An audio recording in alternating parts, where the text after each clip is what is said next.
You're going to want to make sure you use a pretty good bag that's got good quality leather, good stitching and everything, or else it's probably going to fall apart. I've always used these Fairtex bags. They tend to be pretty great, especially for this kind of thing.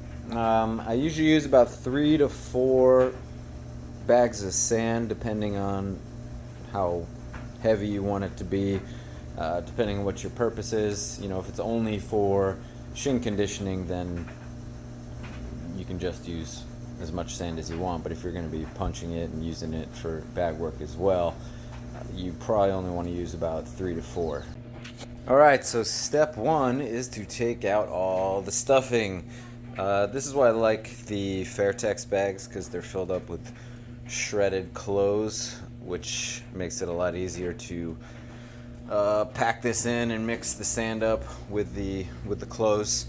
Some other bags have shredded rubber and things like that, which you probably can't really pull this same method off with, and I would just end up filling up the whole thing with sand. But with this, you can kind of make a good mix. So I leave about 10% of the bag left down there.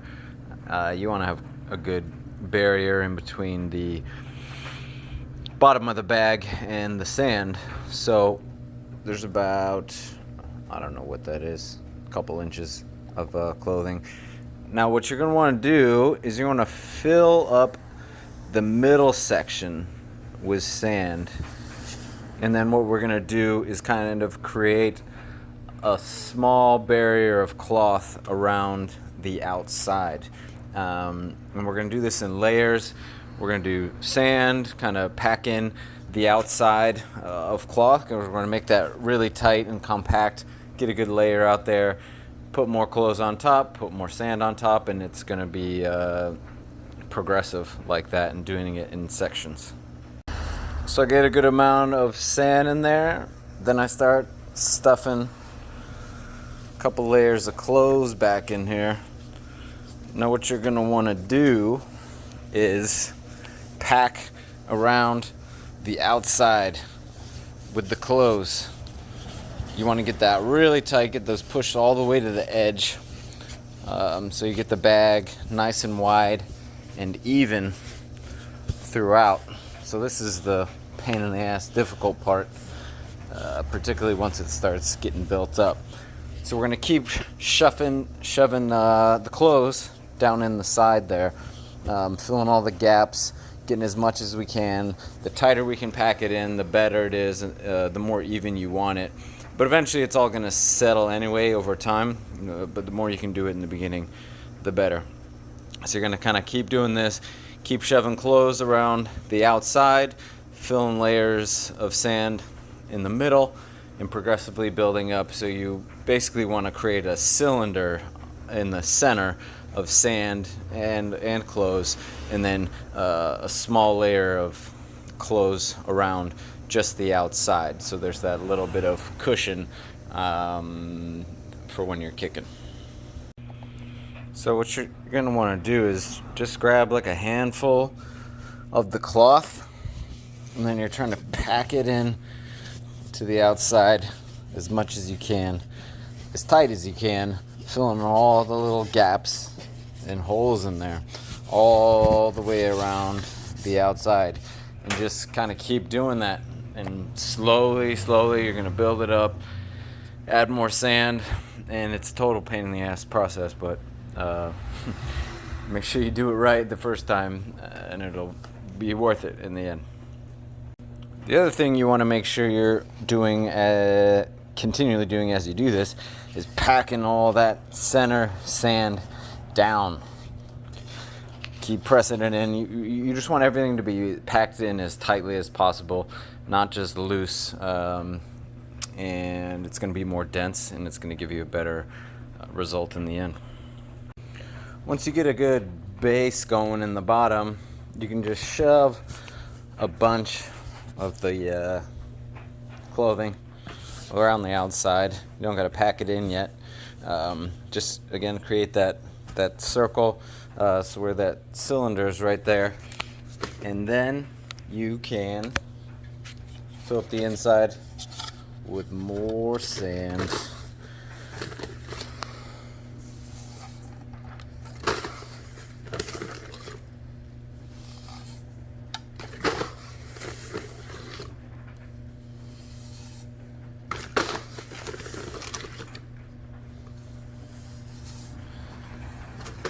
So the key is to kind of balance this out evenly throughout the whole thing. So depending on how many bags you got, you just gotta kind of eyeball it. Preferably you're gonna have more sand in the bottom than the top, but eventually it'll kind of all settle down to the bottom anyway. So even if you do it wrong, eventually it'll kind of get to where you want it. But the more you can do it right in the beginning, the better. So each bag I got is 50 pounds. So I'm just looking at it basically as 3 sections for each 50-pound bag and eyeballing it there. Yeah. So it's kind of all trial and error too. Just gotta do it. There's only so much I can explain through video. So the other reason you want to keep that sand in the middle is because when it gets over here and you're trying to pack that in, it's going to rip the hell out of your hands. But there's only so much you can do about it. So we built up a couple of inches there. Now again, take a bunch of the cloth, dump it inside, and then, damn it. This string stuff is a pain in the butt. Alright, so, just like before, kind of hollow out the center there. Shove this stuff on the outside.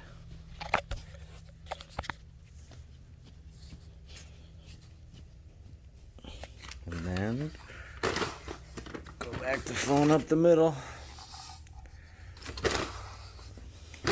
with your sand.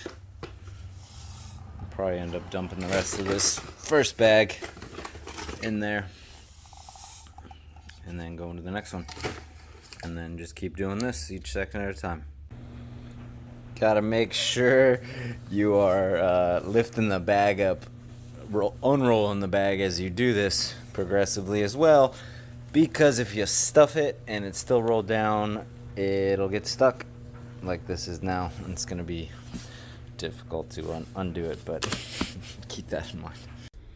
So I'll just dump whatever I have left in the top, and then you're going to fill up a little bit more of the clothing, just so there's more of a barrier between the sand and the zipper on the outside. Okay. So once I finish packing all the sand and everything in there, I usually stick some weights on the top, as many as I can, which will help kind of compress it all. If you can, hang it and then put the weights in there, because that'll help it even out a little bit more. But I'll usually leave it on there for about 24 hours and then hang it up. So there you have it. Took me about 2 hours start to finish to get it all done. How you want to implement this thing? You want to be able to do this on a daily basis. It's no good if you're whacking the hell out of the bag and then you hurt your shin so much you got to take a week off. Or same problem with hitting yourself in the shins with bottles and stuff like that. You can do it. The problem, one with that, if you're not actually kicking something, is you're just deadening the nerves. You're not actually strengthening the bone. So you're deadening your nerves. It's not going to hurt as much, but your bone's not going to be able to handle the impact, and that's when you end up with a snap shin. So ideally, you want to do sport-specific things, kick things that are dense and hard, and simulate getting used to hitting bones and sharp edges like that. So if you can get a bag, that's really the best way and the only way I would ever recommend. So as I said earlier, I used 3 bags, 3 50-pound bags in this one. Ideally, I would use 4 or more for more of a shin conditioning bag, but since I only have one place to hang this and not multiple bags, I want to be able to do bag work and stuff on that. So like I can hit this bag without gloves or wraps on, but if this was just sand, that'd be a problem. And when it is just sand, when you're working these kicks, you kind of start really slow, get a good kind of groove in there, and then you can start putting a lot more weight and power into it. Either way, you want to do this to where you can consistently do this on a daily basis, however many kicks it is, 10 kicks, go for a minute, a whole round, whatever the case may be. You want to be able to do it every day.